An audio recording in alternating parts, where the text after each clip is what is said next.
നമസ്കാരം. നമ്മുടെ tension free ക്ലാസ്സിലേക്ക് എല്ലാവർക്കും സ്വാഗതം. ഇത്ര ലേറ്റ് ആയതിന് കാരണം എന്ന് വെച്ചാല് ഒന്ന് റെക്കോർഡ് ചെയ്തത് ഫുള്ള് സ്റ്റക്ക് ആയിപ്പോയായിരുന്നു. അപ്പൊ അപ്ലോഡ് ചെയ്യാൻ നോക്കിയപ്പോഴാണ് കണ്ടത് ഫുൾ ഇഷ്യൂസ് ആയി. അപ്പൊ അതുകൊണ്ടാണ് ഡിലേ ആയിപ്പോയത്. അപ്പം ബഹളം വെക്കാനുള്ള എല്ലാ അവകാശാധികാരവും നിങ്ങൾക്കുണ്ട്. കാരണം നിങ്ങൾക്ക് വേണ്ടി 50 ദിവസം ചെയ്യാന്ന് പറഞ്ഞത് ഞാൻ, എന്നിട്ട് ചെയ്തില്ല, അത് മോശമല്ലേ? ആണ്. ഓക്കെ, സ്വയ വിമർശനം ഏറ്റെടുക്കുന്നു. അപ്പൊ ഈ പച്ചപ്പും വെള്ളമൊക്കെ കണ്ട് നമുക്ക് ഹാപ്പി ആയിട്ട് അങ്ങോട്ട് തുടങ്ങിയാൽ ഇന്നത്തെ സെഷന് നല്ല ഫാസ്റ്റ് ആയിട്ട് പോകും. നിങ്ങൾക്ക് നല്ല യൂസ്ഫുൾ ആയിരിക്കും അത്രത്തോളം. ഓക്കെ, അപ്പൊ നമ്മുടെ ഈ ക്ലാസ്സിനെ മുന്നോട്ട് കൊണ്ടുപോകുന്ന മെയിൻ ആയിട്ടുള്ള ഘടകങ്ങൾ എന്തൊക്കെയാ? നിങ്ങളുടെ പാർട്ടിസിപ്പേഷനും നിങ്ങളുടെ ആ ഒരു ഇൻവോൾവ്മെന്റ്. അതുകൊണ്ടാണ് ഹൃദയത്തിന്റെ ഭാഷയിൽ ഈ സ്ലൈഡ് അങ്ങോട്ട് ഉണ്ടാക്കി വെച്ചിട്ടുള്ളത് കേട്ടോ. നീതി ആയോഗിന്റെ സിഇഒ BVR സുബ്രഹ്മണ്യം, പ്രോമം, ഭരണഘടനാ ഭേദഗതികൾ, പ്ലസ് കളം, പടക്കളം, ദിത്വസന്ധിയാണ്, പിന്നെ അതെ ഗ്രാമസഭ, എക്സെട്ര ഇതെല്ലാം നിങ്ങൾ വായിക്കണം. ഇതൊക്കെ കമന്റിൽ നിന്നും വന്നത്. ഞാൻ പറഞ്ഞൊരു കാര്യം ഇത്രയേ ഉള്ളൂ. ക്ലാസ് ഇഷ്ടപ്പെട്ട ക്ലാസ് എടുക്കുന്ന ആളെ ഇഷ്ടപ്പെട്ട വീഡിയോ ഇഷ്ടപ്പെട്ട് കഴിഞ്ഞാൽ നിങ്ങൾ ഉറപ്പായിട്ടും കമന്റ് ചെയ്യണം. അങ്ങനെ ചെയ്തു വന്നതാണ് ഇതെല്ലാം. അപ്പൊ നോക്കിക്കേ, ഇതൊക്കെ ഒന്ന് വായിച്ചിട്ട് പോകാമെങ്കിൽ ലാസ്റ്റിലത്തെ 3 നമ്മുടെ ചലഞ്ചസിന്റെ കണ്ടന്റുകൾ മെയിൻ ആയിട്ട് നിങ്ങൾക്ക് കിട്ടും. അപ്പൊ നിങ്ങൾ ഇതേപോലെ ഈ വീഡിയോയിൽ നിന്നും കമന്റുകൾ ഇടും എന്ന് ഞാൻ പ്രതീക്ഷിക്കുന്നു. അതല്ലേ സ്നേഹം കൊണ്ട്. അതുകൊണ്ടാണ് ഈ ഹാർട്ട് സ്ലൈഡ് ഇവിടെ ഉള്ളത് കേട്ടോ. Heart slide. പിന്നെ ടെൻഷൻ ഉണ്ടായിരിക്കുമല്ലോ എല്ലാവർക്കും എക്സാം ബേസ് ചെയ്തിട്ടുള്ള ടെൻഷൻ വേണം. എന്തിനാന്ന് വെച്ച് കഴിഞ്ഞാൽ നിങ്ങൾക്ക് അത് കിട്ടുമോ ഇല്ലയോ എന്നുള്ള ടെൻഷൻ അല്ലേ? അതെനിക്ക് ഇഷ്ടമാണ്. അത് നിങ്ങൾക്ക് അത് വേണം. എന്നാലേ ആ ഉള്ളിലെ തീ ഇങ്ങനെ കത്തത്തുള്ളൂ. ഓക്കെ, ഇല്ലയോ നമുക്കത് സെറ്റ് ആക്കാവുന്ന. ഇപ്പൊ നമ്മൾ 4 ക്ലാസ് കൊണ്ട് എന്തോരം ഇമ്പ്രൂവ് ആയിട്ടുണ്ട്, അത് നോക്കിയാൽ മതി. ഓക്കെ, അപ്പം പിന്നെ ഇത്രയും ലേറ്റ് ആയ പോലും ഇച്ചിരി വോയിസ് നല്ല പ്രോബ്ലം വന്നെങ്കിൽ പോലും പിന്നെയും ക്ലാസ് എടുക്കാൻ കാരണം ആരാ? നിങ്ങൾ തന്നെ. അതിലെ കുറച്ച് കമന്റ്സുകൾ ഞാനത് ശേഖരിച്ച് വെച്ചിട്ടുണ്ട്. സ്റ്റോപ്പ് ആക്കത്ത്, എല്ലാം സ്റ്റാർട്ട് ആക്കും, പിന്നെ നിർത്തും. ചോദിക്കാനും പറയാനും ആരുമില്ല. ഓക്കെ, അംഗീകരിച്ചിരിക്കുന്നു. പിന്നെ വേറൊന്നും ബ്രാക്കറ്റിൽ ഇട്ടേക്കുന്നുണ്ടോ? ആരോട് പറയാൻ, ആര് കേൾക്ക്? ഓക്കെ, നിങ്ങൾ പ്രഷർ ചെയ്താൽ മതി, അല്ലെങ്കിൽ നിങ്ങൾ പറഞ്ഞാൽ മതി, ഞാൻ കേട്ടോളാം കേട്ടോ. നമുക്കപ്പോ തുടങ്ങാം, അടുത്തിലോട്ട് പോയേക്കാം. അപ്പൊ നമ്മുടെ ആവേശം സീരീസിന്റെ അടുത്ത ഒരു ചലഞ്ചിലേക്ക് എല്ലാവർക്കും സ്വാഗതം. 50 ഡേയ്സ് ചലഞ്ചിലെ ചാലഞ്ച് 3-ലത്തെ ലീഡർ ബോർഡ് ആണിത്. ഇത് ടെലിഗ്രാം ചാനലിൽ നിങ്ങൾ ജോയിൻ ചെയ്യുക. എന്നും 10:30 PM ക്വിസ് ഉണ്ടായിരിക്കും. ലൈവ് ആയിട്ട് പാർട്ടിസിപ്പേറ്റ് ചെയ്യുക. ഇതേപോലെ ലീഡർ ബോർഡ്സ് വരും. നിങ്ങൾ അതേപോലെ ഓരോ ദിവസം, ഇന്നത്തേതും 10:30 ഉണ്ടായിരിക്കും. ഓൾറെഡി ലേറ്റ് ആയി, കാരണം ഞാൻ പറഞ്ഞു. അപ്പൊ നിങ്ങൾ അത് അക്സെപ്റ്റ് ചെയ്യുമെന്ന് ഞാൻ പ്രതീക്ഷിക്കുന്നു. ഇന്നത്തെ ലൈവ് ക്വിസിന് 10:30 എത്തണം. ഓക്കെ, അപ്പൊ നമുക്ക് ചലഞ്ച് 4 ഇന്നത്തേൻ്റെത് 10:30 നമുക്ക് അപ്പൊ കാണാം അല്ലെ? നമുക്കപ്പോ സ്റ്റാർട്ട് ചെയ്താലോ? അപ്പം ഇവിടെ ഇപ്പം നിലവില് ഓൾറെഡി ഞാൻ എടുത്ത വീഡിയോ ആണിത്. എറർ കാരണമാണ് പിന്നീട് അത് ഒന്നുകൂടെ എടുക്കേണ്ടി വരുന്നത്. അതുകൊണ്ട് ഞാൻ ഇതൊക്കെ ഒന്നുകൂടെ ക്ലിയർ ചെയ്തിട്ട് നമുക്ക് കണ്ടിന്യൂ ചെയ്യാം. അപ്പൊ ഫുള്ളി ക്ലിയർ ചെയ്തിട്ടുണ്ട്. നേരത്തെ എടുത്തെന്ന് പറഞ്ഞാൽ അതുകൊണ്ട് എടുത്തു വെച്ചിട്ട് ലാസ്റ്റ് അപ്ലോഡ് ചെയ്ത് നോക്കിയപ്പോൾ ഒരു ഇഷ്യൂ വന്നു. ഓക്കെ, നമുക്കപ്പോ തുടങ്ങാം. ഇച്ചിരി ഫാസ്റ്റിൽ പോകും, എല്ലാവരും ഒന്ന് സഹകരിക്കണം. ഓക്കെ, ഒന്നാമത്തെ ചോദ്യം തുടങ്ങട്ടെ. ചൂടെ സൂചിപ്പിക്കുന്ന വ്യക്തിയെ തിരിച്ചറിയുക. ഓക്കെ, ഈ വ്യക്തി ഏതാണെന്ന് നമുക്ക് നോക്കാം. 1898 കൊടുങ്ങല്ലൂരിൽ ജനനം. ഒത്തിരി പേര് ജനിച്ചു. ഇന്ത്യൻ നാഷണൽ കോൺഗ്രസിന്റെ സജീവ പങ്കാളിത്തം ഒത്തിരി പേർക്ക് ഉണ്ടായിരുന്നു. അറിയത്തില്ല, ഇത് വെച്ചൊന്നും പറയാൻ പറ്റത്തില്ല. പിൽക്കാലത്ത് സുഭാഷ് ചന്ദ്രബോസിന്റെ ഫോർവേഡ് ബ്ലോക്ക്, ഇത് നമ്മൾ ആഡ് ചെയ്യാൻ പോകും GK ആയിട്ട്. സുഭാഷ് ചന്ദ്രബോസിന്റെ ഫോർവേഡ് ബ്ലോക്കിൽ ഭയങ്കര ഇൻട്രസ്റ്റ് കാണിച്ച വ്യക്തിയായിരുന്നു. അൽ അമീൻ ദിനപത്രം. അപ്പോഴേ കിട്ടിയില്ലേ? നമ്മൾ പലതവണ കണക്ട് ചെയ്തിട്ടുണ്ട്. അൽ അമീൻ ക്ലാസ്സിലെ കോഡായത്. മീൻ, മാൻ, മീൻ എന്ന് കണക്ട് ചെയ്യും അല്ലെ? മാൻ മീൻ എന്ന് കണക്ട് ചെയ്യും. മാൻ മീൻ എന്ന് കണക്ട് ചെയ്യും അല്ലെ? അതായത് അൽ അമീൻ അബ്ദുറഹ്മാൻ, മാൻ മീൻ എന്ന് കണക്ട് ചെയ്ത് അങ്ങനെയാണ് നമുക്കിത് കിട്ടുന്നത്. അതേപോലെ ഒരെണ്ണം കൂടെ ഉണ്ട്, അൽ ഹിലാൽ. അൽ ഹിലാൽ റിപ്പീറ്റഡ് ചോദ്യമാണ്. മൗലാന അബ്ദുൽ കലാം ആസാദാണ് അൽ ഹിലാൽ. അൽ ഇസ്ലാം ആണെങ്കിൽ ആരാ? വക്കം അബ്ദുൽ ഖാദർ മൗലവിയുമാണ്. റിപ്പീറ്റഡ് ചോദ്യം, ഓർത്തു വെച്ചോണം. അപ്പം അടുത്തിലോട്ട് പോകാൻ നമുക്ക്. ഒരു നാൾ നമ്മുടെ വായിൽ പതിക്കാൻ പോകുന്ന ഒരു ചെറി പഴം എന്ന് ഔദിനെ വിശേഷിപ്പിച്ചത് ആരെന്നായിരുന്നു കഴിഞ്ഞ ക്വസ്റ്റ്യൻ പേപ്പറിൽ നമ്മൾ കണ്ടത്. അത് ഇവിടെ തിരിച്ചു ചോദിച്ചേക്കാം. ഔദ് അല്ലെ? ആരായിരുന്നത്? ഡൽഹൌസി പ്രഭു ആയിരുന്നു. ഓർമ്മയുണ്ടല്ലോ? റിവിഷനായി കാണുമെന്ന് ഞാൻ വിശ്വസിക്കുന്നു. ഡൽഹൌസി പ്രഭുവാണ് ഔദിനെ അങ്ങനെ വിശേഷിപ്പിച്ചത്. നമ്മൾ പറഞ്ഞു ഹൗസിൽ ചെറി ഉണ്ടെന്ന് കണക്ട് ചെയ്തത്. 1929 ലാഹോർ സമ്മേളനവുമായി ബന്ധപ്പെട്ട തീരുമാനങ്ങൾ കണ്ടെത്തുക. ഓക്കെ ആണോ? നോക്കാം. ജവഹർലാൽ നെഹ്റു കോൺഗ്രസ് പ്രസിഡന്റായി 29. ശരിയാണ്. പൂർണ്ണ സ്വരാജ്യമാണ് കോൺഗ്രസിന്റെ ലക്ഷ്യം. ശരിയാണ്. നിസ്സഹകരണ സമരം ആരംഭിച്ചെന്നുള്ള തെറ്റ. നിയമലംഘന പ്രസ്ഥാനമാണ്. അപ്പൊ നിങ്ങൾക്ക് ആ കൺഫ്യൂഷൻ ഇപ്പൊ മാറിയല്ലോ. സിവിൽ ഡിസൊബീഡിയൻസ് ആണ് ആരംഭിച്ചത്, നിസ്സഹകരണ പ്രസ്ഥാനമല്ല. അപ്പൊ 3 തെറ്റ്. 1930 ജനുവരി 26 സ്വാതന്ത്ര്യ ദിനമായി ആഘോഷിച്ചു. അതുകൊണ്ടാണ് ആ ദിവസങ്ങളെ നമ്മളിപ്പോ റിപ്പബ്ലിക് ഡേ ആക്കി മാറ്റിയത്. അപ്പൊ 1, 2, 3, 4. ഓക്കെ, 1, 2, 4. അതിലെ 3 മാത്രമാണ് തെറ്റായിട്ടുള്ളത്. ഓക്കെ ആണോ? ബന്ധപ്പെടാത്ത തീരുമാനം. ഞാൻ വായിച്ച തെറ്റാന്ന് തോന്നുന്നു, എന്നാലും ബന്ധപ്പെടാത്ത ഇതിൽ ഓർത്തു വെച്ചോണം. 1921 താഴെ പറയുന്നവയിൽ ഏത് സംഭവത്തിന്റെ ശതാബ്ദി വർഷമാണ്? ഏതാ? വാഗൺ ട്രാജഡി ആണ് അല്ലെ? ജാലിയൻ വാലാബാഗ് കൂട്ടക്കൊല എപ്പോഴാ? 1919. ക്ഷേത്രപ്രവേശന വിളംബരം 1936. വൈക്കം സത്യാഗ്രഹം 1924. TK മാധവനായിരുന്നു മെയിൻ ആയിട്ടുണ്ടായിരുന്ന വ്യക്തി അല്ലെ? ഓക്കെ, ഇനി അടുത്തത്. താഴെ പറയുന്ന ജോഡികൾ പരിഗണിക്കുക. ഇവയിൽ ശരിയായ ജോഡികൾ കണ്ടെത്തുക. കുടിയരശ് ഇ.വി. രാമസ്വാമി നായ്ക്കർ, പെരിയോർ എന്നൊക്കെ അറിയപ്പെടുന്നില്ല ഇ.വി. രാമസ്വാമി നായ്ക്കർ, കുടിയരശ് ബൈ ഹാർട്ട് ചെയ്തോ. വിവേകവർദ്ധിനി വീരേശലിംഗം, വിവേകവർദ്ധിനി വീരേശലിംഗം. ഓക്കെ. ഗുലാംഗിരി ജ്യോതിറാവ് ഫൂലെ, റിപ്പീറ്റഡ് ചോദ്യം ഇതൊക്കെ, ജ്യോതിറാവ് ഫൂലെ അല്ലെ. സത്യസോധക് സമാജം ആരുടെ ആയിരുന്നു? ജ്യോതിറാവ് ഫൂലെ ആയിരുന്നു അല്ലെ. അപ്പം കുടിയരശ് ഇ.വി. രാമസ്വാമി നായ്ക്കർ ബൈ ഹാർട്ട് ചെയ്യുക. വിവേകവർദ്ധിനി വീരേശലിംഗം, വിവേകവർദ്ധിനി വീരേശലിംഗം. ഗുലാംഗിരി ജ്യോതിറാവ് ഫൂലെ. സംവാദ് കൗമുദി രാജാറാം മോഹൻ റോയ് ശ്രീനാരായണ ഗുരു അല്ല. ശ്രീനാരായണ ഗുരുവിന്റെ ഏതെങ്കിലും ഒരെണ്ണം നമുക്കിപ്പോ പറയുവാണെങ്കിൽ ആത്മോപദേശ ശതകം. ഉപദേശിക്കുന്നത് ആരാ? ഗുരുക്കന്മാരാണ്. ആത്മോപദേശ ശതകം ശ്രീനാരായണ ഗുരു. അപ്പൊ കൂട്ടത്തിൽ പെടാത്തത് 4ആണ്. 1, 2, 3 ശരിയായിട്ടുള്ളവയാണ്. ഓക്കെ. താഴെ കൊടുത്തിരിക്കുന്ന കാലഘട്ട അടിസ്ഥാനത്തിൽ ക്രമീകരിക്കുക. ഫ്രഞ്ച് വിപ്ലവം 1789 അല്ലെ.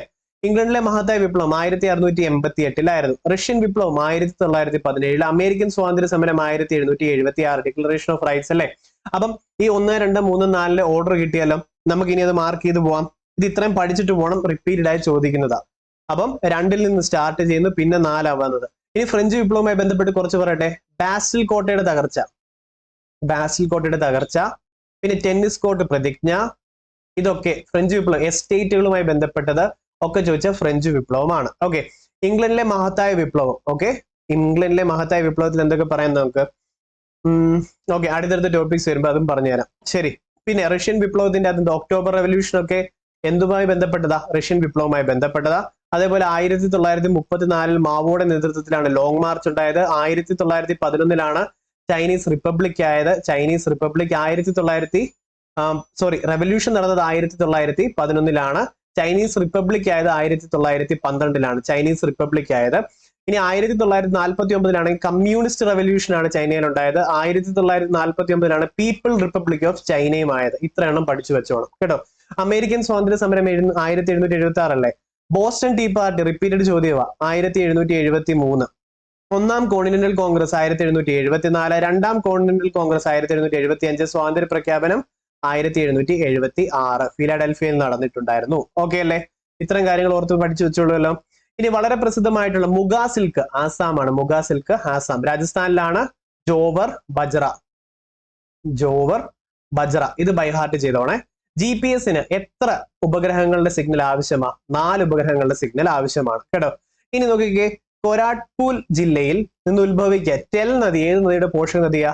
മഹാനദിയാണ്. ടെൽ നദി മഹാനദി അല്ലെ. ടെൽ നദി മഹാനദിയാണ്. അടുത്ത് റാബി വിളയായി മാത്രം കൃഷി ചെയ്യുന്നത് ഈ കൂട്ടത്തിൽ ഏതാ? ബാർലിയും പയറുവർഗവുമാണ് അല്ലെ. ഈ റാബി വിളയ്ക്ക് കോഡുകൾ നിങ്ങൾ ഉണ്ടാക്കിയതില്ലേ? ബാ, ഗോപു, കടുക് പറിക്കാമെന്നൊക്കെ.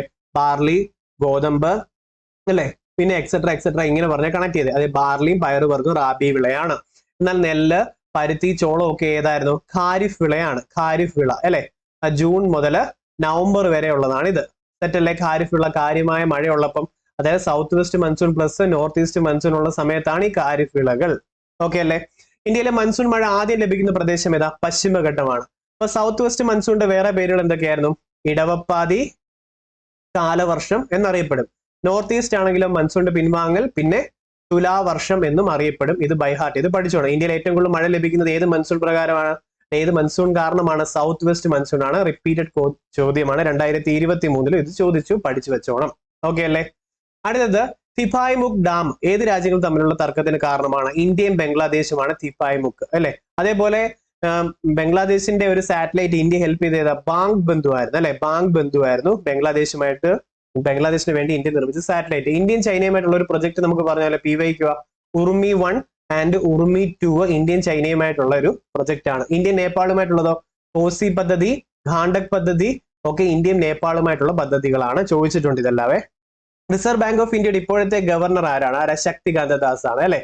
1 രൂപ നോട്ടിൽ ഒപ്പിടുന്നത് ആരാ? ഫിനാൻസ് സെക്രട്ടറി ആണ്. ഫിനാൻസ് സെക്രട്ടറി ആണ്. ഫിനാൻസ് മന്ത്രി ഒന്നുമല്ല, ഫിനാൻസ് സെക്രട്ടറി ആണ്.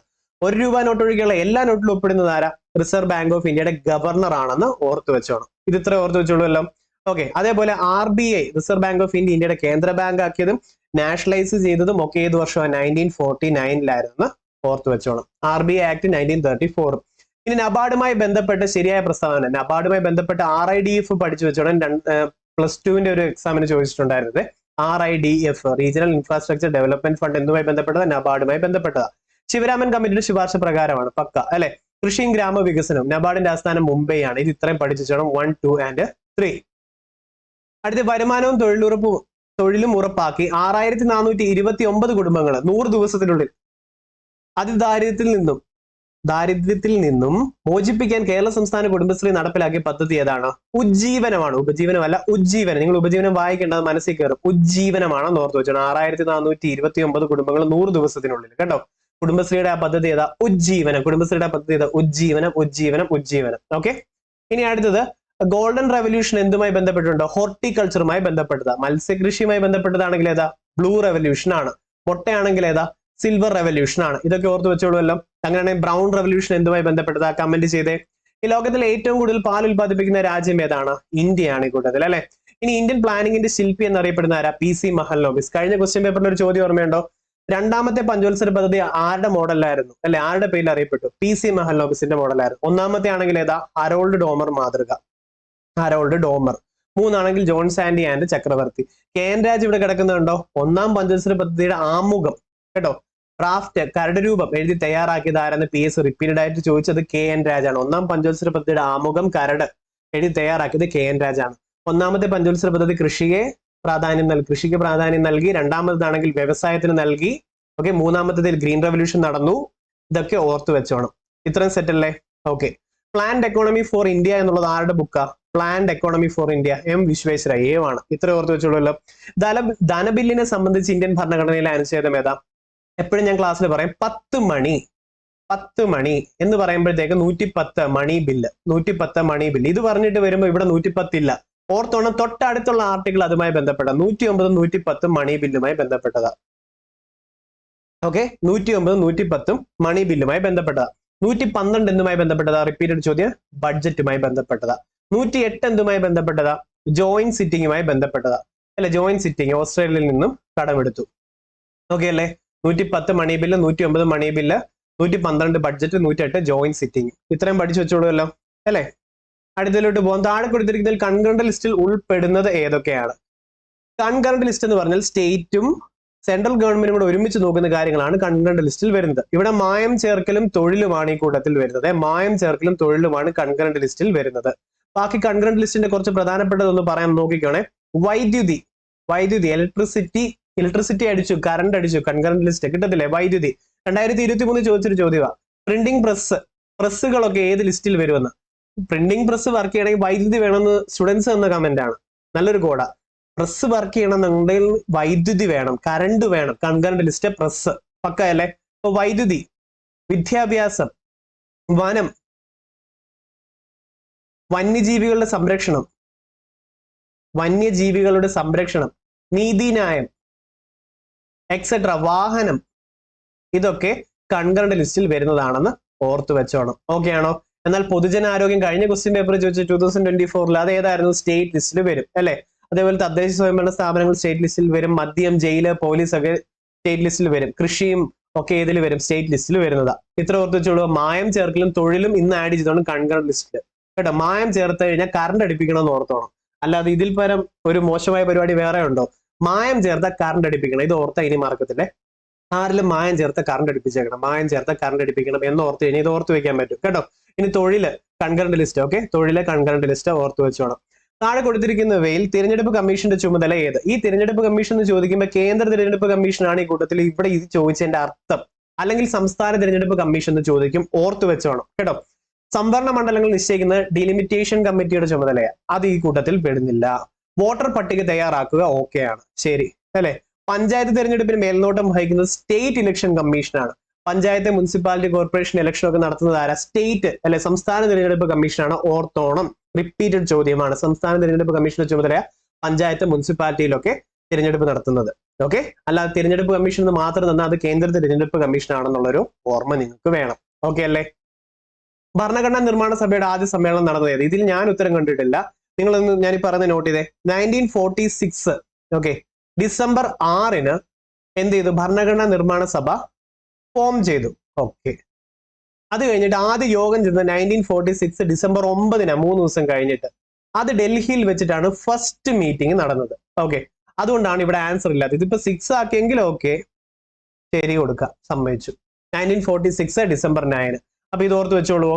ഇനി ടോട്ടലി ഭരണഘടനാ നിർമ്മാണ സഭയിൽ എത്ര പേരുണ്ടായിരുന്നു? 389 പേര്. പാർട്ടീഷന് ശേഷം എത്ര പേരുണ്ടായിരുന്നു? 299 പേര് അല്ലെ? മൊത്തത്തിൽ മലയാളികൾ എത്ര പേരുണ്ടായിരുന്നു? 17 മലയാളികൾ ഉണ്ടായിരുന്നു. ടോട്ടലി മൊത്തത്തിൽ എത്ര വനിതകൾ ഉണ്ടായിരുന്നു? 17 വനിതകൾ ഉണ്ടായിരുന്നു. എത്ര മലയാളി വനിതകൾ ഉണ്ടായിരുന്നു? 3 മലയാളി വനിതകൾ ഉണ്ടായിരുന്നു അല്ലെ? എന്നാൽ നാട്ടുരാജ്യങ്ങളിൽ പ്രിൻസ്ലി സ്റ്റേറ്റ്സിൽ നിന്ന് നാട്ടുരാജ്യങ്ങളിൽ നിന്ന് എത്ര പേരുണ്ടായിരുന്നു? 93 പേരായിരുന്നു പ്രിൻസ്ലി സ്റ്റേറ്റിൽ നിന്നുള്ളത് അല്ലെ? ഇനി പ്രവിശ്യകളിൽ നിന്ന് എത്ര ആയിരുന്നു? 292 പ്ലസ് പിന്നെ ഈ കമ്മീഷണറുടെ അധീനതയിലുള്ള 4 പ്രദേശത്ത് നിന്നുള്ളവർ 296 എന്നും PSC ചോദിക്കാറുണ്ട്. ഇത്ര ഓർത്ത് വെച്ചോളൂ ഇല്ലേ? ഓക്കെ, സിംഗിൾ ട്രാൻസ്ഫറബിൾ വോട്ട് ആണ്. പിന്നെ അതേപോലെ ഡയറക്റ്റ് ഇലക്ഷൻ അല്ലെങ്കിൽ ഇൻഡയറക്റ്റ് ഇലക്ഷൻ നടന്നത് റിപ്പീറ്റഡ് ആയിട്ട് ഇവിടെ ചോദിച്ചിട്ടുള്ളതാണ്. തദ്ദേശ സ്ഥാപനങ്ങൾക്ക് ഭരണഘടനാപരമായ അംഗീകാരം നൽകണമെന്ന് 1989 ശുപാർശ ചെയ്തത് 1989 ശുപാർശ ചെയ്ത പാർലമെന്ററി കൺസൾട്ടേറ്റീവ് അംഗമാര PK തുങ്കൻ കമ്മിറ്റിയാണ് അല്ലെ? അല്ലാതെ ചോദിച്ചാൽ LM സിംഗ്വി ആയിരുന്നു. അശോക് മേത്ത കമ്മിറ്റിയുടെ ഏത് വർഷമാണ്? 1957 അല്ലെ? 1957 ആണ് അശോക് മേത്ത കമ്മിറ്റി. ഇദ്ദേഹം എന്താ പറഞ്ഞത്? ത്രിതല പഞ്ചായത്ത് രാജ് വേണമെന്ന്, 3 ടയർ സിസ്റ്റം വേണമെന്നാണ് ഇദ്ദേഹം പറഞ്ഞത്. അതുകൊണ്ട് പഞ്ചായത്ത് രാജിന്റെ പിതാവാര അശോക് മേത്ത. അയ്യോ, ഇപ്പൊ പറഞ്ഞത് ബൽവന്ത് റായിയുടെ വെച്ച ഞാൻ ഈ പറഞ്ഞത് കേട്ടോ. അപ്പോ അതങ്ങ് ഞാൻ തിരുത്തുക, നന്നായി. ഓക്കെ, ഒരു ചെറിയ മിസ്റ്റേക്ക് പറ്റി, ഞാനിപ്പോ തിരുത്തി സെറ്റ് ആക്കാൻ പോവാണേ. നോക്കിക്കേ, ബൽവന്ത് റായ് മേത്ത പറഞ്ഞെന്ന് പറഞ്ഞാൽ 3 ടയർ പഞ്ചായത്ത് രാജ്, ത്രിതല പഞ്ചായത്ത് രാജ് വേണമെന്നാണ് പറഞ്ഞത്. 1957 പഞ്ചായത്ത് രാജ് ബൽവന്ത് റായ് മേത്ത കമ്മിറ്റി രൂപീകരിച്ചിട്ടുള്ളത്. ഇദ്ദേഹമാണ് പഞ്ചായത്ത് രാജിന്റെ പിതാവായിട്ട് അറിയപ്പെടുന്നത്.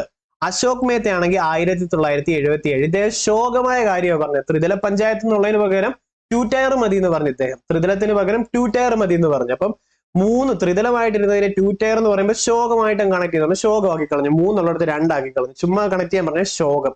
അശോക് മേത്ത 1977. PK തുങ്കനാണെങ്കിൽ പാർലമെന്ററി കൺസൾട്ടേറ്റീവ് അംഗമാണ്. LM സിംഗ്വി ആണെങ്കിൽ 1986 ആണ്. ഇത്രയും കാര്യങ്ങൾ കിട്ടിയോ? തെറ്റല്ലേ? ഇതിന്റെ ക്ലാസ് നമ്മൾ ചെയ്തിട്ടുണ്ട്, ചാനലിൽ പോയി നോക്കണം. പിന്നെ ഇതുവരെ വന്നിട്ട് നമ്മുടെ ക്ലാസ് ഇഷ്ടപ്പെട്ടിട്ടുണ്ടെങ്കിൽ ലൈക്ക് അടിക്കാൻ മറക്കരുത്. ഓക്കെ, ഒരു ലൈക്ക് അടിച്ചേക്കണം ഇഷ്ടപ്പെട്ടാൽ. പിന്നെ ഇതിൽ നിന്ന് ക്വസ്റ്റ്യൻസ് നിങ്ങൾ കമന്റ് ചെയ്യുമെന്ന് ഞാൻ വിശ്വസിക്കുക. ആദ്യമായിട്ട് ക്ലാസ്സിൽ വരുന്നവരുണ്ട്, നിങ്ങൾ സബ്സ്ക്രൈബ് ചെയ്തോ. ഇത്രയും ക്ലാസ് ആയില്ലേ, ഇഷ്ടപ്പെട്ടിട്ടുണ്ടെങ്കിൽ സബ്സ്ക്രൈബ് ചെയ്തോ, ലൈക്കും ചെയ്യാൻ മറക്കരുത് കേട്ടോ. കമന്റ് ഇടുവല്ലോ ഇനി. ഓക്കെ, താഴെ കൊടുത്തിരിക്കുന്നതിൽ ഹൈക്കോടതിക്ക് നൽകാൻ കഴിയുന്ന ഉത്തരവ് ഇതിലേതാണ്? ഹൈക്കോടതിക്ക് 226 പ്രകാരമാണ് റിറ്റ് ഇഷ്യൂ ചെയ്യാൻ പറ്റുന്നത്. സുപ്രീം കോടതിയാണ് 32 പ്രകാരമാണ് റിറ്റ് ഇഷ്യൂ ചെയ്യാൻ പറ്റുന്നത് അല്ലെ? ഹേബിയസ് കോർപ്പസ് എന്ന് പറഞ്ഞാൽ എന്താ? To have the body. ഒരാളുടെ തടങ്കലിലാക്കുവാണെങ്കിൽ ഹേബിയസ് കോർപ്പസ് കൊടുത്താൽ കോടതിയിൽ ഹാജരാക്കണം. ക്യോ വാറന്റോ എന്ന് പറഞ്ഞാൽ ശ്രീപത്മനാഭ സ്വാമി ക്ഷേത്രവുമായി ബന്ധപ്പെട്ട് ഇഷ്യൂ ചെയ്തതാണ്. PSC റിപ്പീറ്റഡ് ചോദ്യമാണ്. ക്യോ വാറന്റോ ഉണ്ടോ? എന്ത് അധികാരത്തിലാണ് നിങ്ങൾ വന്നത്? വാറന്റ് ഉണ്ട്. ക്യോ വാറന്റോയുടെ അർത്ഥം ബൈ വാട്ട് അതോറിറ്റി കേട്ടോ, ബൈ വാട്ട് അതോറിറ്റി ആണ്. സെർഷ്യോറി എന്ന് പറഞ്ഞാൽ ഒരു കീഴ്ക്കോടതി എടുത്ത് മേൽക്കോടതി പറയുവാണ് അത് കേസ് കൈമാറാൻ. ഇതാണ് സെർഷ്യോറി. അപ്പൊ 1, 2, 3 ഈ കൂട്ടത്തിൽ പെടുന്നതാണ്. ഇനി സർക്കാർ സ്ഥാപനങ്ങളിൽ അല്ലെങ്കിൽ സർക്കാരിന്റെ ഉദ്യോഗസ്ഥരോട് കോടതി അല്ലെങ്കിൽ ഉത്തരവിടുന്നതാണ് നിങ്ങൾ ഇത് ചെയ്തിരിക്കണം. അതിന്റെ പേരാണ് മാൻഡമസ് എന്നുള്ള റിറ്റ്. ഇനി വിലക്കുക എന്ന് പറയുന്ന റിറ്റ് എന്ന് പറഞ്ഞാൽ സ്റ്റേ ഓർഡർ എന്നറിയപ്പെടുന്ന പ്രൊഹിബിഷനുമാണ്. ഇതാണ് 5 റിറ്റുകൾ. റിറ്റ് നമ്മൾ കടമെടുത്ത രാജ്യം ബ്രിട്ടൻ ആണ്.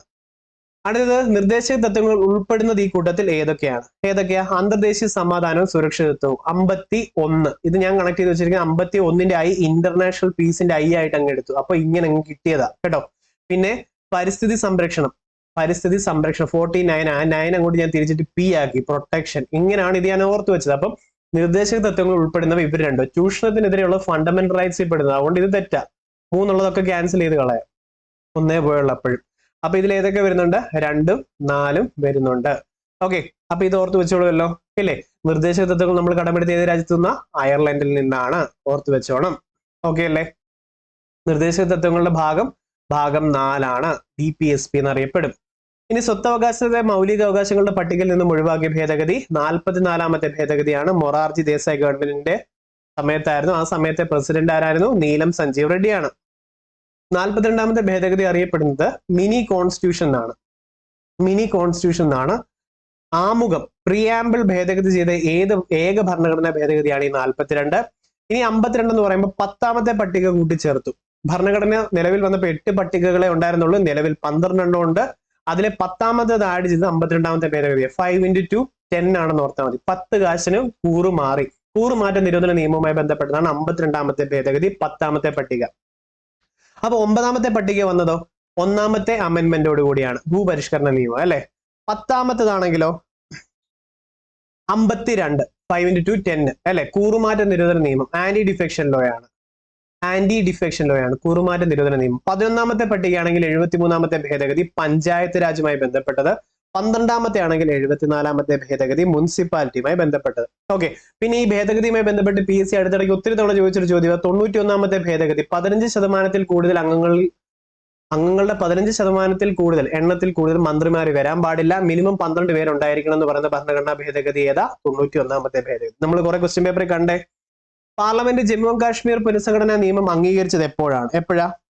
2019 അല്ലെ, 2019 ഓഗസ്റ്റ് 5-നാണ്. അപ്പൊ നമ്മളിപ്പോ കമന്റ് ചെയ്യേണ്ടത് നാരി ശക്തി അല്ലെ, നാരി ശക്തി വന്ദൻ അധിനിയമം എന്നുള്ളത് നമ്മൾ കണ്ടില്ല, അത് 106ാമത്തെ ഭേദഗതിയുമായി ബന്ധപ്പെട്ടതാണ്. അതുകൊണ്ടാണ് അത് റിപ്പീറ്റഡ് ആയിട്ട് PSC ചോദിച്ചത്. നിങ്ങൾ കമന്റ് ചെയ്യണം ഇവിടെ അത് ലോക്സഭ പാസ്സാക്കിയത് എപ്പോഴാണ്, രാഷ്ട്രപതി ഒപ്പുവെച്ചത് എപ്പോഴാണ്. അതേപോലെ ജമ്മു ആൻഡ് കാശ്മീർ പുനഃസംഘടനാ നിയമം 2019 ഓഗസ്റ്റ് 5 അല്ലെ അംഗീകരിച്ചത്. ഇനി രാഷ്ട്രപതി ഒപ്പുവെച്ചത് നിലവിൽ വന്നതും നിങ്ങൾ കമന്റ് ചെയ്യണം, പഠിക്കണം. അതേപോലെ സിറ്റിസൺഷിപ്പ് അമെന്റ്മെന്റ് ആക്ടിന്റേതും നിങ്ങൾ പറയണം നിലവിൽ വന്നത് എപ്പോഴാണെന്ന്, കാരണം ഇതെല്ലാം റിപ്പീറ്റഡ് ചോദ്യമായി ഇനിയും ചോദിക്കും കേട്ടോ. ഇനി കേരളത്തിലെ 14ാമത്തെ പഞ്ചവത്സര പദ്ധതി കാലം ഏതാ അല്ലെ? പഞ്ചവത്സര പദ്ധതി കേരളത്തിനോ? നോക്കിക്കോ, 14ാമത്തെ പഞ്ചവത്സര പദ്ധതി കാലം 2022 2027 കേട്ടോ. 2022 2027 2022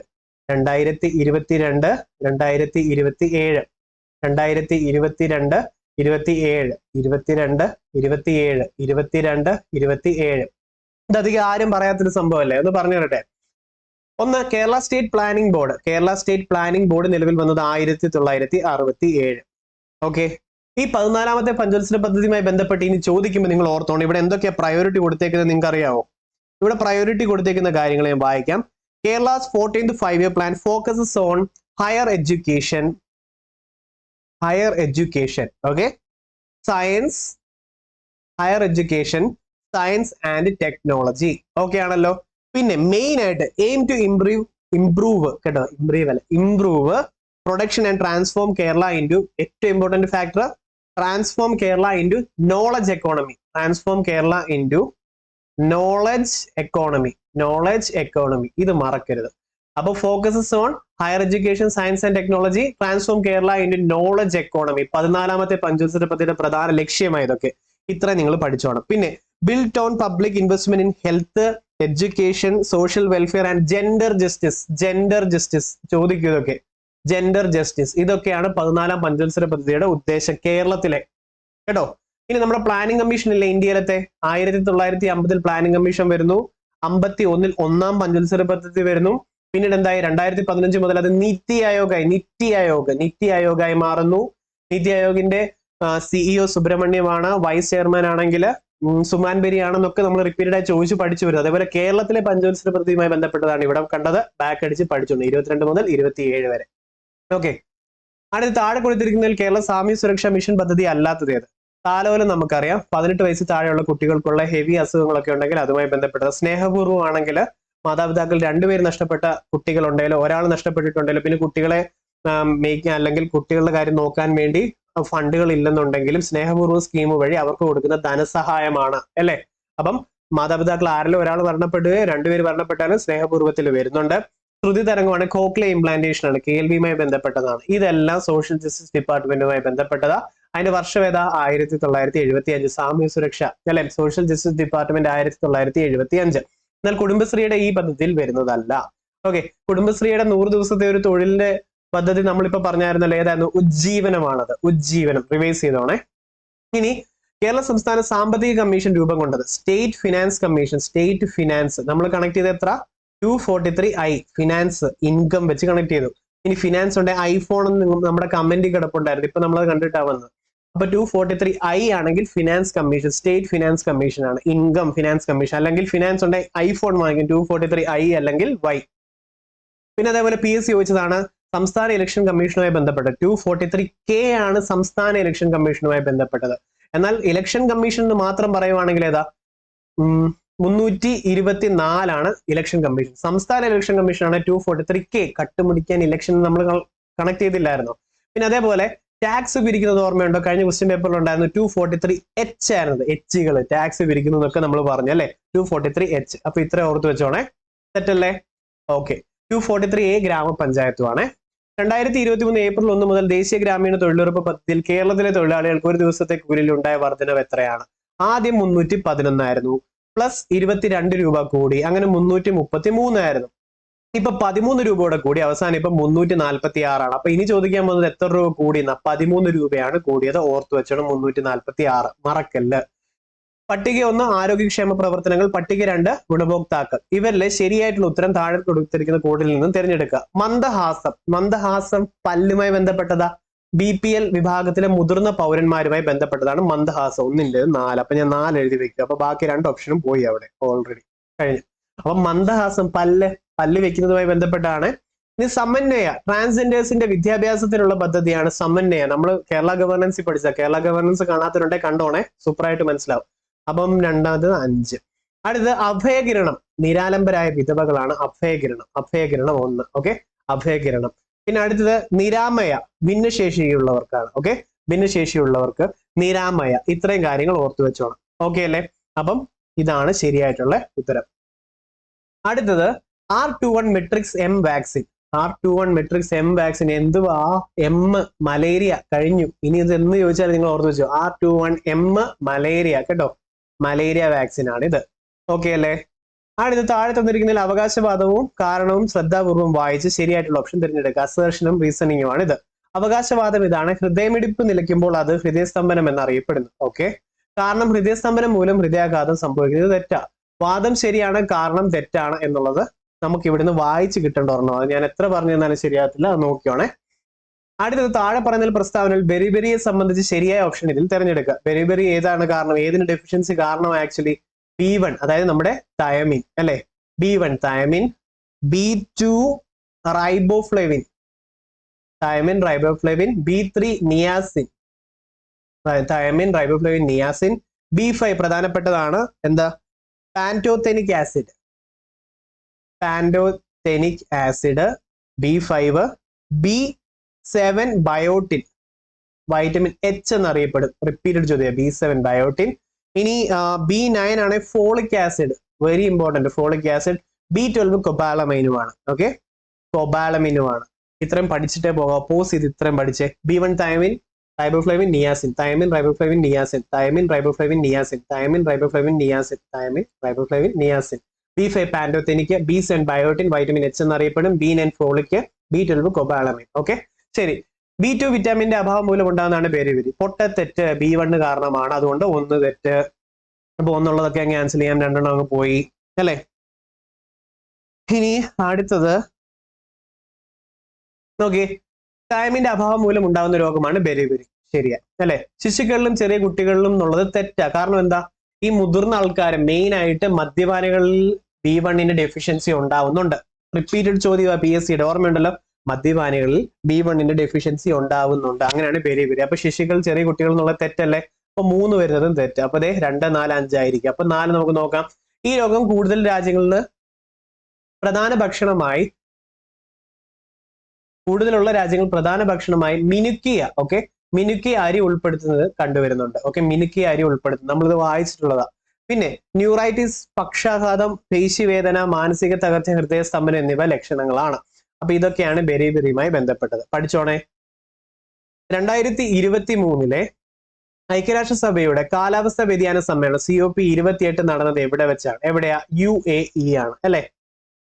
ഈ ലിംഫോസൈറ്റിൽ വേർതിരിക്കലിൽ പ്രധാന പങ്ക് വഹിക്കുന്ന ഗ്രന്ഥി ഏതാണ്? ഈ ലിംഫോസൈറ്റ് എന്താ? നമ്മുടെ ഡിഫൻസ് മെക്കാനിസവുമായി ബന്ധപ്പെട്ടത് അല്ലെ. തൈമസ്, തൈ മരം, ചെറിയ മരം, തൈ കുട്ടികളിലുള്ളതാണ് ഈ തൈമസ്. ഓക്കെ, കുട്ടികളിൽ ഉണ്ടാകുന്നതാണ് ഉള്ള ഗ്രന്ഥിയാണ് തൈമസ് ഗ്രന്ഥി. പിന്നീട് അത് ഇല്ലാതാവും. അപ്പം തൈമസ് ഗ്രന്ഥി ഓർത്ത് വെച്ചോണ്ട്, കുട്ടികളുള്ളതാണ്, റിപ്പീറ്റഡ് ആണ്. അതെ, ഈ ലിംഫോസൈറ്റ് എന്തുമായി ബന്ധപ്പെട്ട? തൈമസ് ഗ്രന്ഥിയുമായി ബന്ധപ്പെട്ടത്. ഏത് താപനിലയിലാണ് സെന്റിഗ്രേഡ് സ്കെയിലും ഫാരൻഹീറ്റ് സ്കെയിലും തുല്യമായിരിക്കുക? -40. അപ്പൊ ഈ ടെമ്പറേച്ചർ സ്കെയിൽ കൺവേർഷൻ നിങ്ങൾ ബൈ ഹാർട്ട് ആക്കിയിരിക്കണം. ഈ ചലഞ്ച്, ഇന്നത്തെ ചലഞ്ചിൽ ഇത് നിങ്ങൾ പഠിക്കണം. അതേപോലെ ലെൻസുകളുമായി ബന്ധപ്പെട്ട ക്വസ്റ്റ്യൻസ് എല്ലാം നിങ്ങൾ പഠിച്ചു വയ്ക്കണം. ഫോക്കൽ ലെങ്തും മിററുമായി ബന്ധപ്പെട്ടതും ഇത്ര നിങ്ങൾ ഇന്ന് പഠിക്കണേ. അതേപോലെ വീഡിയോ ഇഷ്ടപ്പെട്ടാൽ, ഫോളോ ചെയ്യുന്നുണ്ടെങ്കിൽ ഞാൻ എങ്ങനെ അറിയുന്നേ? നിങ്ങൾ ലൈക്ക് അടിക്കുമ്പോൾ. ഇഷ്ടപ്പെട്ട ലൈക്ക് അടിക്കണം. പിന്നെ ക്വസ്റ്റ്യൻസും നിങ്ങളുടെ ഫീലിങ്സും കമന്റ് ചെയ്യണം. എക്സാം ബുദ്ധിമുട്ടാ, കമന്റ് ചെയ്യണം. എനിക്ക് ടെൻഷൻ ആവുന്നു, കമന്റ് ചെയ്യണം. എന്റെ ടെൻഷൻ കുറച്ച് കുറഞ്ഞു കേട്ടോ, കമന്റ് ചെയ്യണം. എനിക്ക് പ്രതീക്ഷ വന്നു തുടങ്ങി കേട്ടോ, കമന്റ് ചെയ്യണം. ഇങ്ങനത്തെ കാര്യങ്ങളൊക്കെ പറ, ഇന്ററാക്ട് ചെയ്യുന്ന ഒരുമിച്ച് നിങ്ങളുടെ അടുത്ത കമന്റ് എടുത്തിട്ട് നമ്മൾ അടുത്ത വീഡിയോയിൽ പോകത്തുള്ളൂ കേട്ടോ. അതേപോലെ ഇന്ന് 10:30 ലൈവ് ക്യൂസിന് എത്തിയേക്കണേ. Photo electric effect. ഓക്കെ, സെക്കൻഡിൽ പുറന്തള്ളപ്പെടുന്ന ഫോട്ടോ ഇലക്ട്രോണുകളുടെ എണ്ണം എന്തുമായി ബന്ധപ്പെട്ടിരിക്കും? പ്രകാശത്തിന്റെ തീവ്രതയുടെ അനുപാതികമാണ്. ഓക്കെ അല്ലേ? ഫോട്ടോ ഇലക്ട്രിക്, ഫോട്ടോ ലൈറ്റ് വരുന്നതിനനുസരിച്ച് ഇലക്ട്രിസിറ്റി പ്രൊഡ്യൂസ്ഡ് ആവുന്നതാണ് ഫോട്ടോ ഇലക്ട്രിക് എഫക്റ്റ്. ഒരു വൈദ്യുത കാന്തിക തരംഗം വായുവിൽ നിന്നും ഗ്ലാസ് സ്ലാബിലേക്ക് പ്രവേശിക്കുമ്പോൾ, വായുവിൽ നിന്നും ഗ്ലാസ് സ്ലാബ് ഒരു മീഡിയത്തിൽ നിന്നും വേറൊരു മീഡിയത്തിലേക്ക് പോകുമ്പോൾ ചേഞ്ച് വരാത്ത ഒരു കാര്യം ഏതാ? ആവൃത്തിയാണെന്ന് ഓർത്തു വെച്ചോണം. ഒരു മീഡിയത്തിൽ നിന്നും വേറൊരു മീഡിയം, വായുവിൽ നിന്നും ഗ്ലാസ് സ്ലാബിലേക്ക്, വായു എന്ന മീഡിയത്തിൽ നിന്നും ഗ്ലാസ് സ്ലാബിൽ നിന്ന് മീഡിയത്തിലേക്ക് കയറുമ്പോൾ ചേഞ്ച് വരാത്തൊരൊറ്റ സാധനം ആവൃത്തിയാണെന്ന് ഓർത്തു വെച്ചോണം. മാറ്റമില്ലാത്തത് ആവൃത്തിയാണ്. ചന്ദ്രയാൻ 3 നിങ്ങൾ പ്രത്യേകം പഠിക്കണം. അപ്പൊ ഇന്നത്തേത് ലെൻസ്, മിറർ. ഓക്കെ, പിന്നെ ടെമ്പറേച്ചറിന്റെ കൺവേർഷനും സ്കെയിലും പഠിക്കണം. പിന്നെ അടുത്തത് ചന്ദ്രയാൻ 3 ആണ് ഇന്ന് പഠിക്കേണ്ടത്. ഇതോടുകൂടി നിങ്ങൾക്ക് ഉറപ്പായിട്ട് 2 മാർക്ക് അടുത്ത എക്സാമിൽ ഉറപ്പാകട്ടോ. ചന്ദ്രയാൻ 3യുടെ റോവർ താഴെ പറയുന്നതിൽ ഏതിന്റെ സാന്നിധ്യമാണ് സ്ഥിരീകരിച്ചത്? ഓക്സിജനും സൾഫറിന്റെയുമാണ്. എയും സിയുമാണ്. ഓക്സിജനും സൾഫറുമാണ്. ഓക്കെ, ഓക്സിജനും സൾഫറുമാണ്. അടുത്ത അക്വ റീജിയ എന്നത് ഏതിന്റെ മിശ്രിതമാണ്? നമുക്ക് നോക്കാം. ഇതിന്റെ സ്കെയിൽ എഴുതുവാണെങ്കിൽ ഇവിടെ 3:1 എന്ന് പറയാൻ പറ്റും. ഹൈഡ്രോക്ലോറിക് ആസിഡ് 3 റേഷ്യോയിലും 1 നൈട്രിക് ആസിഡ് HNO3യുമാണ്. ഓക്കെ, അക്വ റീജിയ ഇതാണ്. ഇതൊരു 50 തവണയിൽ കൂടുതൽ ചോദിച്ചിട്ടുണ്ട്. ഓക്കെ ആണോ? HCl + HNO3. അടുത്ത വാഷിംഗ് സോഡയുടെ രാസസൂത്രവാക്യം എന്താണ്? സോഡിയം കാർബണേറ്റ് അല്ലെ? സോഡിയം കാർബണേറ്റ് ആണ് വാഷിംഗ് സോഡ. എന്നാൽ സോഡിയം ബൈകാർബണേറ്റ് പറയുമ്പോൾ baking, bicarbonate baking soda, bicarbonate baking soda, bicarbonate baking soda. 100+ times ഇത് ചോദിച്ചിട്ടുണ്ട്. അപ്പൊ ഇത് പഠിച്ചിട്ട് പോണേ. അപ്പം അടുത്തത് സോഡിയം ബൈകാർബണേറ്റ്, അത് ബേക്കിംഗ് സോഡയാണ് കേട്ടോ. Bicarbonate baking soda NaHCO3. എന്നാൽ ഇവിടെ NaCO3 എന്ന് പറയുന്നത് സോഡിയം കാർബണേറ്റ് ആണ് വാഷിംഗ് സോഡ. ഇത് മറക്കരുത്, റിപ്പീറ്റഡ് ചോദ്യമാണ്. അടുത്തത് സാന്ദ്രത കുറവായതിനാൽ വിമാന ബോഡി നിർമ്മിക്കുവാൻ ഉപയോഗിക്കുന്ന ലോഹം ഏതാണ്? ഡ്യൂറാലുമിനിയം കണ്ടിട്ടുണ്ട്, PS ചോദിക്കുന്നത് അലൂമിനിയം ആണ്. ഓക്കെ, അലൂമിനിയം പഠിച്ചു വെച്ചോണേ. അലൂമിനിയം ഓർത്തു വെച്ചോണേ. ഇനി ദ്രവ്യത്തിന്റെ ആറ്റോമിക് സിദ്ധാന്തം ആവിഷ്കരിച്ചത് ആരാണ്? ജോൺ ഡാൽട്ടൺ ആണ്. റിപ്പീറ്റഡ് ആയിട്ട് ചോദിച്ചൊരെണ്ണമാണ്, സിമ്പിൾ ക്വസ്റ്റ്യനുമാണ്. ആറ്റോമിക് സിദ്ധാന്തം ജോൺ ഡാൽട്ടൺ. ഇനി പ്രോട്ടോൺ, ഇലക്ട്രോൺ, ന്യൂട്രോൺ കണ്ടുപിടിച്ചത് ആരൊക്കെയാ? പെൻ RTC എന്നുള്ളൊരു കോഡ് ഇല്ലേ അല്ലേ? Proton, electron, neutron. Rutherford, JJ തോംസണും ചാഡ്വിക്കും ഓർത്തു വെച്ചോണം കേട്ടോ. അടുത്തത് സമാധാനത്തിനുള്ള നോബൽ സമ്മാനം നേടിയ ആദ്യ ആഫ്രിക്കൻ വനിത ആരാണ്? ഒരു 20 തവണ കൂടുതൽ ചോദിച്ചിട്ടുണ്ട്. വാങ്കാരി മത്തായി ആണ്. എന്നാൽ നമുക്ക് ഈ അടുത്തിടയ്ക്ക് ഫോക്കസ് ചെയ്യേണ്ട 2014 മലാല യൂസുഫുമായി ചേർന്ന് കൈലാഷ് സത്യാർത്ഥിക്ക് കിട്ടിയിട്ടുണ്ടായിരുന്നു. എന്താ? Nobel prize for peace. ഓർത്തു വെച്ചോണം അല്ലെ? ബച്പൻ ബച്ചാവോ ആന്തോളൻ അല്ലേ കൈലാഷ് സത്യാർത്ഥിയുമായി ബന്ധപ്പെട്ടത്? ഒന്ന് കമന്റ് ചെയ്തേക്കണം കേട്ടോ, അതും ചോദിച്ചിട്ടുണ്ട്. ഓക്കെ, പിന്നെ ഈ ബാലവേല ഉപയോഗിക്കാത്ത പ്രൊഡക്ട്സ് റക്മാർക്ക് അല്ലെ? ഇതൊക്കെ ഓർത്തു വെച്ചോണം. ഇപ്പം അപ്പൊ മലാല യൂസുഫുമായി ചേർന്ന് 2014 നോബൽ പ്രൈസ് ഫോർ പീസ് കിട്ടിയതാരാ? കൈലാഷ് സത്യാർത്ഥിക്കാണ്. ഓക്കെ അല്ലേ? അടുത്ത ദ സിറ്റാഡൽ എന്ന നോവലിന്റെ രചയിതാവ് ആരാണ്? ക്രോണിനാണ്. ദ സിറ്റാഡൽ ക്രോണിനാണ്. ഓക്കെ, ദ സിറ്റാഡൽ ക്രോണിനാണ്. ദ സിറ്റാഡൽ ക്രോണിനാണ്. സിറ്റ് ഇൻ ദ കോർണർ എന്നങ്ങ് ഓർത്താൽ മതി. ആദ്യം ഇത് ഉപയോഗം വരത്തില്ല, വെച്ച് കഴിയുമ്പോൾ ഇത് വായിക്കുമ്പോൾ ഓർമ്മ വന്നോളൂ. Citadel Cronin, citadel Cronin, sit in the corner, sit in the corner. അതേപോലെ വേറൊന്നുണ്ട്, റിപ്പീറ്റഡ് ആണ്. സൈലന്റ് സ്പ്രിംഗ് ആരുടേതാണെന്ന് ചോദിക്കുന്നത്. PSC ബുള്ളറ്റിനിൽ ഉണ്ടായിരുന്നു, നമ്മൾ ഇടയ്ക്ക് എടുത്തിട്ട് നമ്മൾ റിപ്പീറ്റ് ചെയ്തു. PSC കുറേ ചോദിച്ചു. സൈലന്റ് സ്പ്രിംഗ്, സൈലന്റ് ആയിട്ടാണ് ഒരാളെ പ്രാകുന്നത്, കേഴ്സ് ചെയ്യുന്നത് എന്ന് ഓർത്താൽ മതി അല്ലെ? റേച്ചൽ കേഴ്സൺ ആണ്. ഓക്കെ, റേച്ചൽ കേഴ്സൺ ആണ്. Silent spring Rachel Carson. പിന്നെ ഇത് സിറ്റാഡൽ ആണെങ്കിൽ ക്രോണിൻ ആണെന്ന് ഓർത്ത് വെച്ചോണം. അലാമിക്കളി. ഓക്കെ, പിന്നെ യക്ഷഗാനം, ഇതൊക്കെ ഏത് ജില്ലയിലാണ് കണ്ടുവരുന്നത്? അലാമിക്കളി, യക്ഷഗാനം. യക്ഷയെ കാണുമ്പോൾ അങ്ങ് അലച്ചു എന്ന് ഓർത്താൽ മതി. കാസർഗോഡ്. എന്റെ ദൈവമേ എന്ന് അലച്ചു കേട്ടോ. യക്ഷയെ കണ്ടപ്പം അലച്ചു ദൈവമേ എന്ന് പറഞ്ഞുകൊണ്ട്, യക്ഷയെ കണ്ടപ്പോൾ അലച്ചു ദൈവമേ എന്ന് പറഞ്ഞുകൊണ്ട്. അലാമിക്കളി, യക്ഷഗാനം, കാസർഗോഡ് കേട്ടോ. ഇത്ര ഓർത്ത് വെച്ചോളൂല്ലോ. ഓക്കെ, കേരളത്തിലെ ഏത് ജില്ലയിൽ കണ്ടുവരുന്ന നാടോടി കലാരൂപം അലാമിക്കളി? അത് നമ്മുടെ കാസർഗോഡാണ്. അതവിടെ നിന്നോട്ടെ. അടുത്തത് സൂക്ഷിച്ചു നോക്കൂ, കവിതയല്ലാതെ എന്തുണ്ട് ഭൂമിയിൽ? സൂക്ഷിച്ചു നോക്കൂ നമ്മൾ കുഞ്ഞുങ്ങളോട് പറയത്തില്ലേ? മോനെ ഇത് സൂക്ഷിച്ചു നോക്കിക്കേ, അല്ലെ മോളെ സൂക്ഷിച്ചു നോക്കിക്കേ, ഈ കാണുന്ന ഒരു പൂവാണ് സ്ലൈഡ്സിൽ. ഓക്കെ, സൂക്ഷിച്ചു നോക്കിക്കേ കുഞ്ഞുങ്ങളോട് പറയുന്നതാണ്. P കുഞ്ഞിരാമൻ നായർ. സൂക്ഷിച്ചു നോക്കിക്കേ, P കുഞ്ഞിരാമൻ നായർ. സൂക്ഷിച്ചു നോക്കിക്കുന്ന കുഞ്ഞുങ്ങളോട് നമ്മൾ പറയും P കുഞ്ഞിരാമൻ നായർ. എന്നാൽ കുമാരനാശാന്റെ ഓർമ്മ ഇതേപോലെ കഴിഞ്ഞ ക്വസ്റ്റ്യൻ പേപ്പർ നമ്മൾ ചെയ്തായിരുന്നു, ഓർമ്മയുണ്ടോ? കുമാരനാശാന്റെ കുമാരന്മാരായി വരുമ്പോഴേ അവർ ആദ്യം പറയും സ്വാതന്ത്ര്യം വേണം, ഐ നീഡ് ഫ്രീഡം എന്ന് പറയത്തില്ലേ? അപ്പൊ കുമാരനാശാന്റെ സ്വാതന്ത്ര്യം തന്നെ അമൃതം എന്ന് കഴിഞ്ഞ ക്വസ്റ്റ്യൻ പേപ്പർ നമ്മൾ പറഞ്ഞത് ആരുടെ വരികളാ? സ്വാതന്ത്ര്യം തന്നെ അമൃതം എന്നുള്ളത് ആരുടെ വരികളാ? കുമാരനാശാന്റെ ആന്ന് ഓർത്ത് വെച്ചോളൂ, കുമാരനാശാന്റെ. ഓക്കെ അല്ലെ? കുമാരനാശാന്റെ സ്വാതന്ത്ര്യം വേണമെന്ന് കുമാരന്മാര് പറയും ആ പ്രായത്തിൽ അല്ലെ. അപ്പം കുമാരനാശാൻ പറഞ്ഞ സ്വാതന്ത്ര്യം തന്നെ അമൃതം. PYQ സൂക്ഷിച്ചു നോക്കി നമ്മൾ പറഞ്ഞ കുഞ്ഞുങ്ങളോട്. P കുഞ്ഞിരാമൻ നായർ. ഓക്കെ, 2023 പുറത്തിറങ്ങിയ ദി കവനന്റ് ഓഫ് വാട്ടർ എഴുതിയത് ആരാണ്? എബ്രഹാം വർഗീസ് ആണ്. ദ കവനന്റ് ഓഫ് വാട്ടർ എന്നുള്ള എബ്രഹാം വർഗീസ് എഴുതിയതാണ്. ഓക്കെ, ഇനി കുറച്ച് ഇംഗ്ലീഷ് ചോദ്യങ്ങളിലോട്ട് പോയാലോ? Let's go for a movie, അല്ലെങ്കിൽ ലെറ്റ്സ് വോക്ക്. ഇതിനൊക്കെ ഒരൊറ്റ ഉത്തരവേ ഉള്ളൂ. എന്താ അത്? Shall we. Let's go for a walk, let's dance, shall we ആണ് ഇവിടുത്തെ ഉത്തരം. റിപ്പീറ്റഡ് ചോദ്യം 100-ൽ കൂടുതൽ തവണ. I went to dash national park, articles എന്നുള്ള ടോപ്പിക്കിലാണ്. I went to the national park, geographical ഏരിയയും കാര്യങ്ങളൊക്കെ തരുവാണ് ദ ആണ് ഉപയോഗിക്കുന്നത്. പിന്നെ vowels A, E, I, O, യുവിൽ തുടങ്ങിയാലും പ്രൊണൗൺസിയേഷൻ അതിലല്ലെന്നുണ്ടെങ്കിൽ ആൻ വരത്തില്ല. For example one eyed beggar, ഓയിലാ തുടങ്ങുന്നതെങ്കിലും പറയുമ്പോൾ വായാണ് വരുന്നത്. വൺ ഐഡ് ബെഗറിന്റെ വായാണ് വരുന്നത്, അപ്പൊ ഇവിടെ എ വരത്തുള്ളൂ. യൂറോപ്യൻ AEIOUയിലാണ് തുടങ്ങുന്നതെങ്കിലും പറയുമ്പോൾ യായിലാണ് തുടങ്ങുന്നത്, അതുകൊണ്ട് എ വരത്തുള്ളൂ. ഇതൊക്കെ ഓർത്ത് വെച്ചോളൂല്ലോ അല്ലെ. ഇനി അടുത്ത Siddharth is a straight arrow എന്ന് പറഞ്ഞാൽ honest and trustworthy person എന്നാണ് അല്ലെ. Honest and trustworthy person ആണ് straight arrow. If you work hard you will have succeed. Okay, if you work hard you will have succeed. If you had വന്നിരുന്നെങ്കിൽ would have വന്നേനെ, അത്രേ ഉള്ളൂ. If clause repeated ആണ്, simple ആണ്. Faux pas എന്ന് പറഞ്ഞാൽ എന്താ പറയുക? ഒരു എംബാരസിങ് സിറ്റുവേഷൻ ആണ്. ഓക്കെ, എംബാരസിങ് സിറ്റുവേഷൻ ആണ്, അതായത് ഒരു അളിഞ്ഞു പോകുന്ന ഒരു അവസ്ഥ, ഒരു നാണം കെടുത്തുന്ന ഒരു അവസ്ഥ. ഇതാണ് ഫോക്സ് പാസ് എന്ന് പറയുന്നത്. Okay, Fox pass. അടുത്ത് ചൂസ് ദി കറക്റ്റ് സ്പെല്ലിംഗ്. എന്താ? ബൂഷ് അല്ലെ. ബൂഷ് ഒക്കെ പറയത്തില്ല, BOURGEOIS. ഇത് 20-ൽ കൂടുതൽ തവണ മിനിമം ഞാൻ തന്നെ കണ്ടിട്ടുണ്ട്. Okay, you dash obey the rules and regulation, you may, can, need to അല്ല, you must. Neither Sam or Ram, സിംഗുലറെ വരൂ, is. Neither Sam or Ram, is. അപ്പം നിങ്ങൾക്ക് ഇംഗ്ലീഷിന്റെ മാരത്തോൺ വേണോ? 2024 മുതൽ 2014 വരെയുള്ള ഇംഗ്ലീഷ് മാരത്തോൺ തരുന്നതിനെ പറ്റി എന്താ അഭിപ്രായം? നിലവിൽ എക്കണോമിക്സ് മാരത്തോൺ ആണ് ചെയ്തുകൊണ്ടിരിക്കുന്നത്. അതേപോലെ ഡിമാൻഡിങ് ആയിട്ട് നിങ്ങളുടെ കമന്റിൽ വന്നതാണ് ഇമ്പോർട്ടന്റ് ആക്ടുകൾ. അപ്പൊ നിങ്ങൾ കമന്റ് ചെയ്യുക അല്ലെ, ഇന്ററാക്ട് ചെയ്യ്, തുറന്ന് സംസാരിക്കൂ, കമന്റ് ചെയ്യൂ. എനിക്ക് ലൈവ് അല്ലാത്തതുകൊണ്ട് നിങ്ങളോട് ഇന്ററാക്ട് ചെയ്യാനുള്ള ഏക മാർഗം കമന്റാ. എല്ലാ കമന്റിലൂടെ ഈ കണ്ണുകൾ ഓടും. Rahul said I live in Chennai. Indirect speech ആക്കി. Rahul said that he lived in Chennai ആണ്. ലിവ്സ് ഒന്നും വരത്തില്ല, ഈസ് ഒരിക്കലും വരത്തില്ല റിപ്പോർട്ട് അല്ല, അതുകൊണ്ട് തെറ്റാണ്. അപ്പം Rahul said that he lived in Chennai. Synonym for preposterous, absurd ആയിട്ടുള്ള കാര്യമാണ്. ഓക്കെ, പ്രിപ്പോസ്റ്ററസിന് സിമിലർ മീനിങ് അബ്സേർഡ്. ഇതും റിപ്പീറ്റഡ് PYQ നമ്മൾ ക്വസ്റ്റ്യൻ പേപ്പർ ചെയ്തതിൻ്റെ അകത്ത് ഞാൻ കണ്ടത് എനിക്ക് ഓർമ്മയുണ്ട്. നമുക്ക് ഇംഗ്ലീഷ് മാരത്തോൺ ചെയ്യുമ്പോൾ നിങ്ങൾക്ക് സെറ്റ് ആവും കേട്ടോ. ഇനി അടുത്ത നോക്കിക്കേ, കുലം, കൂലം. ശരിയായിട്ടുള്ള അർത്ഥ ജോഡി ഇതിൽ ഏതാണ്? വംശം, തീരമാണ്. ഓക്കെ, വംശം, തീരമാണ്. അടുത്തത് ജാമാതാവ് എന്ന് പറഞ്ഞാൽ എന്താണ്? മരുമകനാണ് ജാമാതാവ്. ഓക്കെ, ജാമാതാവ് എന്ന് പറഞ്ഞാൽ മരുമകൻ. അപ്പൊ ഫണ്ണാക്കി ഏതെങ്കിലും മരുമകന്മാർ അങ്ങോട്ട് വരുമ്പം നീ ഇന്നടത്ത് ജാമാതാവ് അല്ലേ എന്ന് ചുമ്മാ ഒന്ന് സംസാരിച്ച് നോക്കുന്നേ, ഒരു GK കിട്ടുമല്ലോ. ഓക്കെ, ജാമാതാവ് മരുമകനാണ്.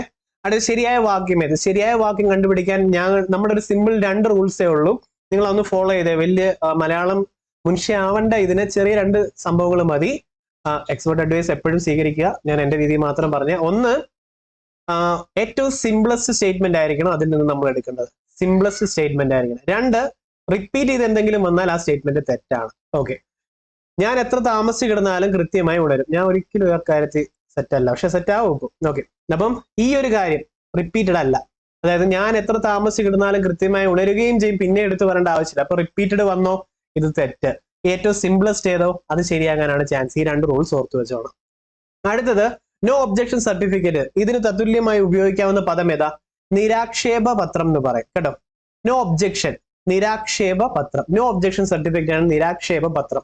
എന്നാൽ ഞങ്ങളിപ്പോ ബിൽഡിങ്ങുമായി ബന്ധപ്പെട്ട് കുറച്ച് സംഭവങ്ങളിലൊക്കെ ഇടപെട്ടിട്ടുള്ളതുകൊണ്ട് പുത്തൻ സർക്കുലറുകൾ വന്നും തപ്പാറുണ്ട്. പുത്തൻ സർക്കുലറുകൾ, ഗവൺമെന്റ് സർക്കുലറുകൾ, അതിന് പറയുന്നതാണ് പരിപത്രം. ഓക്കെ, സർക്കുലർ ആണ് പരിപത്രം. അപ്പൊ ഇത് 2 നിങ്ങൾ പഠിച്ചു വെച്ചോണം. ഇതും റിപ്പീറ്റഡ് ആണ്, ഇവിടെയും ചോദിച്ചിട്ടുണ്ടത്. അപ്പൊ നിരാക്ഷേപ പത്രം എന്ന് പറഞ്ഞാൽ നോ ഒബ്ജക്ഷൻ സർട്ടിഫിക്കറ്റ്, സർക്കുലർ ആണെങ്കിൽ പരിപത്രമാണ് കേട്ടോ. അലംഭാവം, അഹംഭാവം, അഹങ്കാരം അതവിടെ നിൽക്കട്ടെ. അലംഭാവം, എടാ അലംബാദ, നിനക്ക് ഇത്രയും മതി എന്നാണോ നീ പറയുന്നത്? അലംബാദ, ഇത്രയും മതിയോ? അലംബാദെ, മതി എന്നുള്ള ഭാവം. അലംബാദെ അലംഭാവം മതി എന്ന ഭാവം, അഹംഭാവം അല്ല, അലംഭാവം. അലംഭാവം എന്ന് പറഞ്ഞാൽ മതി എന്നുള്ള ഭാവമാണ് അലംഭാവം കേട്ടോ.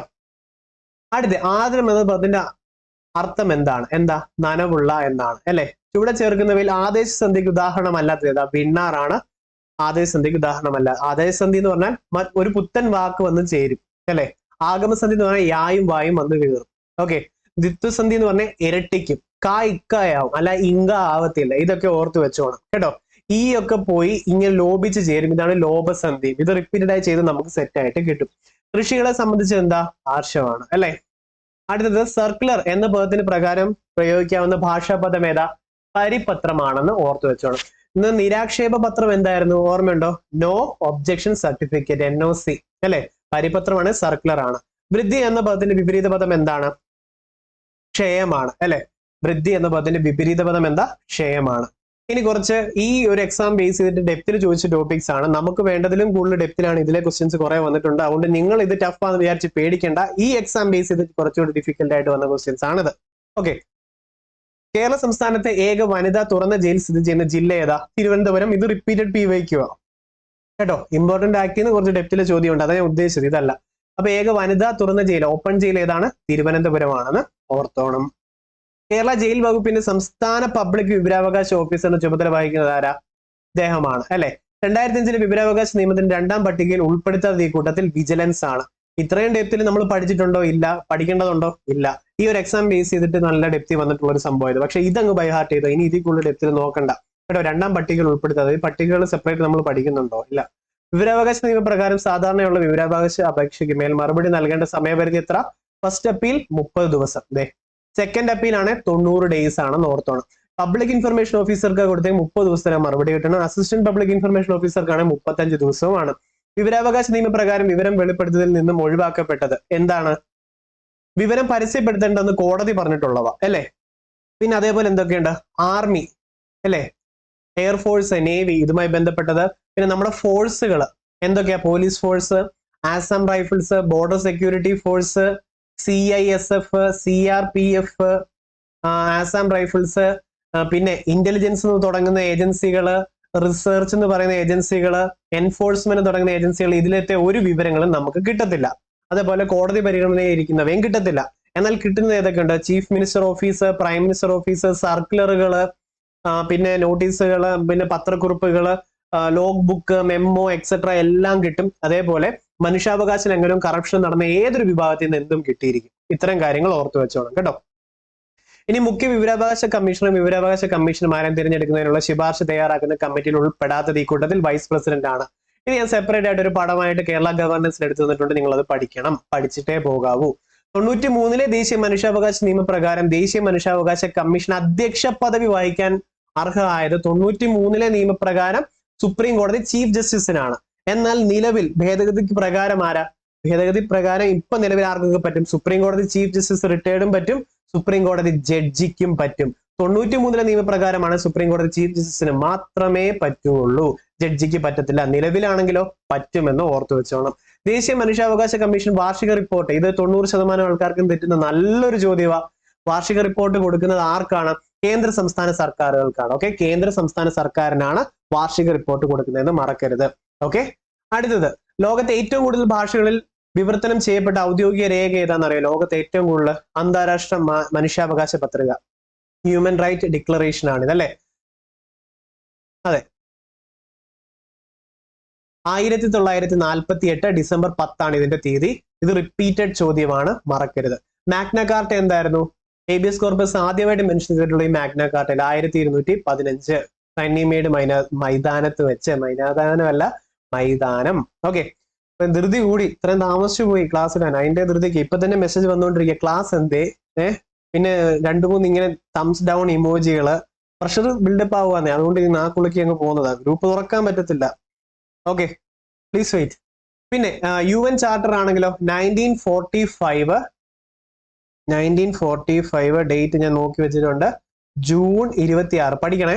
അപ്പൊ UN ചാർട്ടർ ആണെങ്കിൽ UN-ന്റെ ഫൗണ്ടിങ് ഡോക്യുമെന്റ് ആണിത്. UN charter 1945 June 26, UN charter 1945 June 26, UN charter 1945 June 26, അന്താരാഷ്ട്ര മനുഷ്യാവകാശ പത്രിക 1948 ഡിസംബർ 10. Magna Carta 1215. ഓക്കെ, ഇനി കേരള സംസ്ഥാന മനുഷ്യാവകാശ കമ്മീഷനിൽ മെമ്പറായി നിയമിക്കപ്പെടുന്ന വ്യക്തിയുടെ അധികാര കാലയളവ് 3 വർഷ കാലയളവാണ് അല്ലെ. അപ്പം നാഷണൽ ഹ്യൂമൻ റൈറ്റ് കമ്മീഷനിൽ എത്ര പേരാ? 6 പേരാണെന്ന് ഓർത്തു വെച്ചോണം. ഇവിടെയൊക്കെ ടേം സ്റ്റേറ്റ് ഹ്യൂമൻ റൈറ്റ് കമ്മീഷനുമായിട്ട് സിമിലർ ആണ്. 3 വർഷ കാലയളവ് ഓർത്തു വെച്ചോണം. ഓക്കെ അല്ലേ? അപ്പൊ നമ്മൾ ഇന്നത്തെ ടോപ്പിക്ക് തീർന്നിട്ടുണ്ട്. അപ്പോ നമുക്ക് ഇന്നത്തെ ക്യൂസ് ടൈം 10:30 ആദ്യമായിട്ട് ഈ ക്ലാസ് കാണുന്നവരുണ്ടെങ്കിൽ ഇത്രയും സ്പീഡിൽ പോകുന്ന കണ്ടിട്ട് ഒന്നും തോന്നരുത്. നമ്മൾ ഈ ക്വസ്റ്റ്യൻ പേപ്പർ റിലേറ്റഡ് ഫാക്റ്റും പറയുമ്പോൾ അടുത്ത ക്വസ്റ്റ്യൻ പേപ്പറിൽ ഇത് തന്നെ പറയുമ്പോൾ കേൾക്കുന്നവർക്ക് ബോർ അടിക്കും. റിപ്പീറ്റഡ് ആയിട്ട് സ്പീഡിൽ പറഞ്ഞു പോയാൽ ഒത്തിരി കാര്യങ്ങൾ നമുക്ക് പറയാൻ പറ്റും. അതുകൊണ്ട് അതുപോലെ നിങ്ങൾക്ക് ബോർ അടിക്കത്തില്ല, സ്കിപ്പ് അടിക്കണ്ട. ഞാനാണെങ്കിലും കാണുന്നത് നമ്മുടെ അറ്റൻഷൻ സ്പാന് 3 സെക്കൻഡിൽ താഴെ ഉള്ളൂ. ഇപ്പൊ 3 സെക്കൻഡിൽ എന്തെങ്കിലും ആരെങ്കിലും വലിച്ചു നീട്ടി സ്കിപ്പ് അടിക്കും. മോസ്റ്റ് പ്രോബബ്ലി ഈ ഭാഗം സ്കിപ്പ് അടിച്ച് കാണും, സ്വാഭാവികം. ഓക്കെ, അപ്പൊ ഡെയിലി ഓരോ ക്വസ്റ്റ്യൻ പേപ്പർ 10:30 അതിന്റെ ക്യൂസ് ഉണ്ടായിരിക്കും. നാളെ സാറ്റർഡേ ആണ്, അതിന്റെ നാളെ സൺഡേ ആണ്. സാറ്റർഡേയും സൺഡേയിലും ക്ലാസ്സസ് അപ്ലോഡ് ചെയ്യത്തില്ല, നിങ്ങൾക്ക് വേണ്ടി കണ്ടന്റ് പ്രിപ്പറേഷൻ ആയിരിക്കും. പക്ഷേ ഗ്രൂപ്പിൽ 10:30 റെഗുലർ ക്യൂസ് ഉണ്ടായിരിക്കും. ചാലഞ്ച് 1, 2, 3, 4 റിവിഷനും 10:30 ലൈവ് ആയിട്ടുണ്ടായിരിക്കും. ലൈവിലെത്തി പോൾ അറ്റൻഡ് ചെയ്യുക.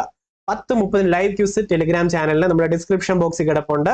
അതിൽ കയറി എൻറോൾ ചെയ്ത് വന്നേക്കണം. ഞാനും ഉണ്ടായിരിക്കും മോണിറ്റർ ചെയ്യാൻ വേണ്ടി. അപ്പൊ അതിന്റെ ലീഡർ ബോർഡ് ആ തുടക്കത്തിൽ ഷെയർ ചെയ്തത്.